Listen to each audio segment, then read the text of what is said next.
Hi everyone, so let's have a look and see what happened to Lord Spittleworth.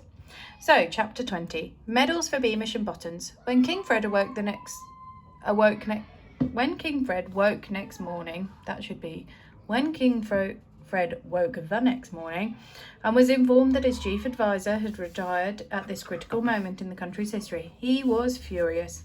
It came as a great relief to know that Lord Spittleworth would be taking over, because Fred knew that Spittleworth understood the grave danger facing the kingdom. Though feeling safer now that he was back in his palace, with its high walls and cannon-mounted turrets, its portcullis and its moat, Fred was unable to shake off the shock of his trip. He stayed shut up in his private apartments and had all his meals brought to him on golden trays. Instead of going hunting, he paced up and down his thick carpets, reliving his awful adventure in the north, and meeting only his two best friends, who were careful to keep his fears alive. On the third day after their return from the marshlands, Spittleworth entered the king's private apartments with a sombre face, and announced that the soldiers who had been sent back to the marsh to find out what happened to Nobby Buttons had discovered nothing but his blood-stained shoes, a single horseshoe, and a few well-gnawed bones. The king turned white and sat down hard on a satin sofa. Oh, how dreadful, Private Buttons. Remind me which one was he? Young man, Freckles, only son of a widowed mother, said Spittleworth, the newest recruit to the Royal Guard, and such a promising boy. Tragic, really, and the worst of it is, between Beamish and Buttons, the Ickabog has developed a taste for human flesh, precisely as your Majesty predicted. It is really astonishing, if I may say so, how your Majesty grasped the danger from the first. But what is to be done, Spittleworth? If the monster is hungry for more human prey, leave it to me, your Majesty, said Spittleworth soothingly. I'm chief advisor, you know, and I'm at work day and night to keep the kingdom safe.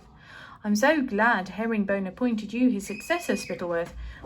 Said Fred. What would I do without you? Tish pish, your Majesty. 'Tis an honour to serve so gracious a king. Now we ought to discuss tomorrow's funerals. We're intending to bury what's left of Buttons next to Major Beamish. It is to be a state occasion, you know, with plenty of pomp and ceremony, and I think it would be a very nice touch if you could present the medal for outstanding bravery against the deadly Ickabog to relatives of the dead men. Oh, is there a medal? Said Fred. Certainly there is, sir, and that reminds me, you haven't received your own. From an inner pocket, Spittleworth pulled out the most gorgeous gold medal, almost as large as a saucer. Embossed upon the medal was a monster with gleaming ruby eyes, which was being fought by a handsome, muscular man wearing a crown. The whole thing was suspended from a scarlet velvet ribbon. Mine, said the king, wide-eyed. But of course, sire, said Spittleworth. Did your Majesty not plunge your sword into the monster's loathsome neck? We all remember it happening, sire. King Fred fingered a heavy gold medal. Though he said nothing, he was undergoing a silent struggle. Fred's honesty had piped up in a small, clear voice. It didn't happen like that. You know it didn't. You saw the Ickabog in the fog, you dropped your sword and you ran away. You never stabbed it. You were never near enough. But Fred's cowardice blustered louder than his honesty. You've already agreed with Spittleworth that that's what happened. What a fool you'll look if you admit you ran away. And Fred's vanity spoke loudest of all. After all, I was the one who led the hunt for the Ickabog. I was the one who saw it first. I deserve this medal, and it will stand out beautifully against that black funeral suit. So Fred said, Yes, Spittleworth, it all happened just as you said. Naturally, one doesn't like to boast. Your Majesty's modesty is legendary, said Spittleworth, bowing to hide his smirk. The following day was declared a national day of mourning in honour of the Ickabog's victims. Crowds lined the streets to watch Major Beamish and Private Buttons' coffins pass on wagons drawn by plumed black horses. King Fred rode behind the coffins on a jet black horse, with the medal for outstanding bravery against the deadly Ickabog bouncing on his chest and reflecting the sunlight so brightly that it hurt the eyes of the crowd. Behind the king walked Mrs. Beamish and Bert, who also dressed in black, and with them and behind them came a howling old woman in a ginger wig, who'd been introduced to them as Mrs. Buttons, Nobby's mother. "Oh, my Nobby," she wailed as she walked. "Oh, down with the awful Ickabog. Who killed my poor Nobby?" The coffins were lowered into the graves, and the national anthem was played by the king's buglers. Button's coffin was particularly heavy because it had been filled with bricks.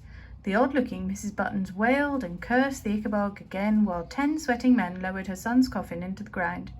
Mrs. Beamish and Bert stood quietly weeping. Then King Fred called the grieving relatives forward to receive their men's medals. Spittleworth hadn't been prepared to spend as much money on Beamish and the imaginary Buttons as he spent on the king, so their medals were made of silver rather than gold. However, it made an affecting ceremony, especially as Mrs. Buttons was so overcome that she fell to the ground and kissed the king's boots. Mrs. Beamish and Bert walked home from the funeral, and the crowds parted respectfully to let them pass. Only once did Mrs. Beamish pause, and that was when her old friend Mr. Dovetail stepped out of the crowd to tell her how sorry he was. The two embraced. Daisy wanted to say something to Bert, but the whole crowd was staring, and she couldn't even catch his eye, because he was scowling at his feet. Before she knew it, her father had relieved Mrs. Beamish, and Daisy watched her best friend and his mother walk out of sight. Once they were back in their cottage, Mrs. Beamish threw herself face down onto the bed, where she sobbed and sobbed. Bert tried to comfort her, but nothing worked, so he took his father's medal into his own bedroom and he placed it on the mantelpiece. Only when he stood back to look at it did he realise that he'd placed his father's medal right beside the wooden Ickabog that Mr. Dovetail had carved for him so long ago. Until this moment, Bert hadn't connected the toy Ickabog with the way his father had died. Now he lifted the wooden model from its shelf, placed it on the floor, picked up a poker and smashed the toy Ickabog to splinters. Then he picked up the remnants of the shattered toy and threw them into the fire. As he watched the flames leap higher and higher, he vowed that one day, when he was old enough, he'd hunt down the Ickabog and revenge himself against the monster that killed his father. Chapter 21. Professor Freudersham, we'll call him. The morning after the funerals, Spittleworth knocked on the door of the king's apartments again and entered, carrying a lot of scrolls which he let fall all onto the table where the king sat. "Spittleworth," said Fred, who was still wearing his medal for outstanding bravely against the deadly Ickabog,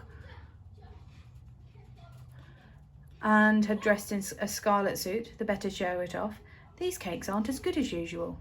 "Oh, I'm sorry to hear that, your majesty," said Spittleworth. "I thought it right for the widow Beamish to take a few days off work.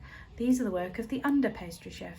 "Well, they're chewy," said Fred, dropping half his folder or fancy back on his plate. "What are all these scrolls?" "These, sire, are suggestions for improving the kingdom's defences against the Ickabog." "Excellent, excellent," said King Fred, moving the cakes and teapot aside to make more room as Spittleworth pulled up a chair. "The very first thing to be done, your majesty, is to find out as much as we could about the Ickabog itself, the better to discover how to defeat it." "Well, yes, but how, Spittleworth? The monster is a mystery. Everyone's thought it a fantasy all these years." "That, forgive me, is where your majesty is wrong," said Spittleworth. "By dint of ceaseless searching, I've managed to find the foremost Ickabog expert in all of Cornucopia.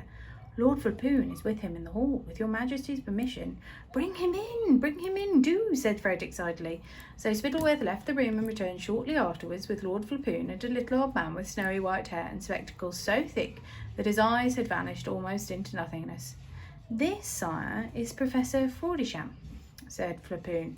"Oh, said it in the wrong voice. "This, sire, is Professor Freudersham," said Flapoon, as the mole-like little man made a deep bow to the king.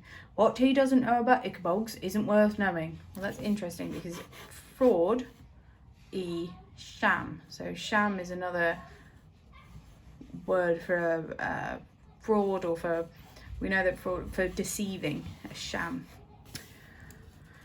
"How is it that I've never heard of you before, Professor Freudersham?" asked the king, who was thinking that if he'd known the Ickabog was real enough to have its own expert, he'd never have gone looking for it in the first place. "I live a retired life, your majesty," said Professor Freudersham, with a second bow. "So few people believe in the Ickabog that I've formed a habit of keeping my knowledge to myself." King Fred was satisfied with this answer, which was a relief to Spittleworth, because Professor Freudersham was no more real than Private Nobby Buttons, or indeed the old widow Buttons in her ginger wig, who towelled at Nobby's funeral. The truth was that beneath the wigs and glasses, Professor Fraudisham and Widow Buttons were the same person, Lord Spittleworth's butler, who was called Otto Scrumble and looked after Lord Spittleworth's estate while he lived at the palace. Like his master, Grumble would do anything for gold, and had agreed to impersonate both the widow and the professor for 100 ducats. "So what can you tell us about the Ickabog, Professor Fraudisham?" asked the king. "Well, let's see," said the pretended professor, who'd been told by Spittleworth what he ought to say. "It's as tall as 2 horses." "If not taller," interrupted Fred, whose nightmares had featured a gigantic Ickabog ever since he'd returned from the marshlands. If, as your majesty says, not taller," agreed Fraudisham.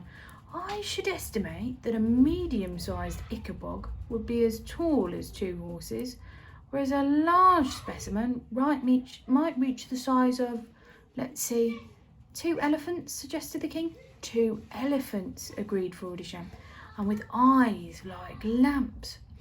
Or glowing balls of fire, suggested the king. The very image I was about to employ, said Fraudisham. "And can the monster really speak in a human tongue?" asked Fred, in whose nightmares the monster whispered. "The king! I want the king! Where are you, little king?" as it crept through the darkness towards the palace. "Yes, indeed," said Fraudisham with another low bow. "We believe that Ickabog learnt to speak human by taking people prisoner before disemboweling and eating its victims. We believe it forces them to give it English lessons." "Suffering saints, what savagery!" whispered Fred, who turned pale. "Moreover," said Fraudisham, "the Ickabog has a long and vengeful memory.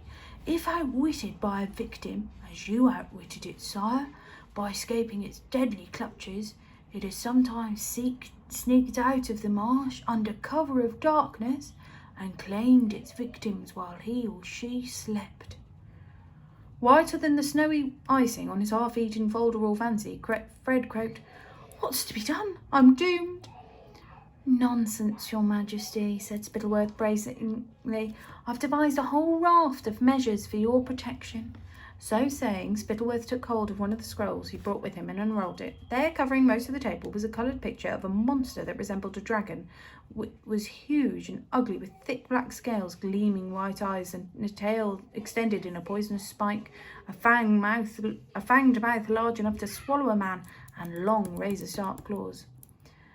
"There are several problems to be overcome when defending against the Ickabog," said Professor Fraudisham, now taking out a short stick and pointing in turn to the fangs, the claws, and the poisonous tail.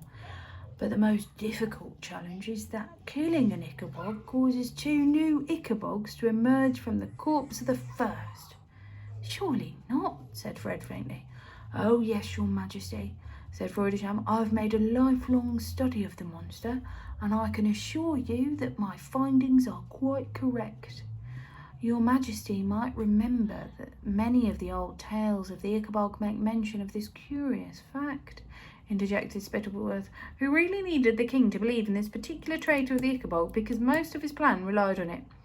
"But it seems so unlikely," said Fred weakly. "It does seem unlikely on the face of it, doesn't it, sire?" said Spittleworth with another bow. "In truth, it's one of those extraordinary, unbelievable ideas that only the very cleverest people can grasp, whereas common folk, stupid folk, sire, giggle and laugh at the notion." Fred looked from Spittleworth to Flapoon to Professor Fraudisham. All 3 men seemed to be waiting for him to prove how clever he was, and naturally he didn't want to seem stupid, so he said, "Yes, well, if the professor says it, that's good enough for me. But if the monster turns into 2 monsters every time it dies, how do we kill it?" "Well, in the first phase of the plan, we don't," said Spittleworth. "We don't?" said Fred, crestfallen. Spittleworth now unrolled a second scroll, which showed a map of Cornucopia. The northernmost tip had a drawing of a gigantic Ickabog on it.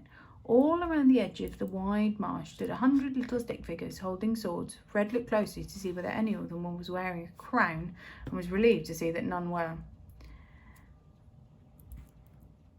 "As you can see, your majesty, our first proposal is a special Ickabog defence brigade. These men will patrol the edge of the marshland to ensure that the Ickabog can't leave the marsh.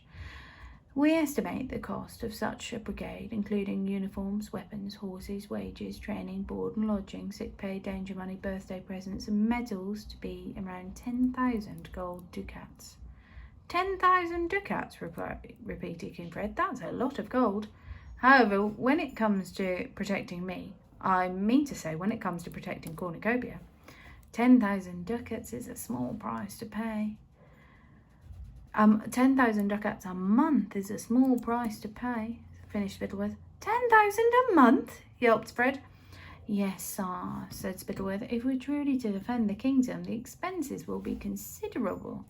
However, if your majesty feels we could manage with fewer weapons... No, I didn't say that. Naturally, we don't expect your majesty to bear the expense alone, continued Spittleworth. You don't? Said Fred, suddenly hopeful. Oh no, sire, that would be grossly unfair. After all, the entire country will benefit from the Ickabog Defence Brigade. I suggest we impose an Ickabog tax. We'll ask every household in Cornucopia to pay 1 gold ducat a month. Of course, that will mean the recruitment and training of many new tax collectors, but if we raise the amount to 2 ducats, we'll cover the cost of them too. Admirable, Spittleworth, said King Fred. What a brain you have. Why 2 ducats a month? People will barely notice the loss. Oh. Right, have a look at the quiz on Purple Mash and see how you get on with that one. It's looking like King Fred's going to be becoming quite unpopular. And we'll see you tomorrow with the next part of the story.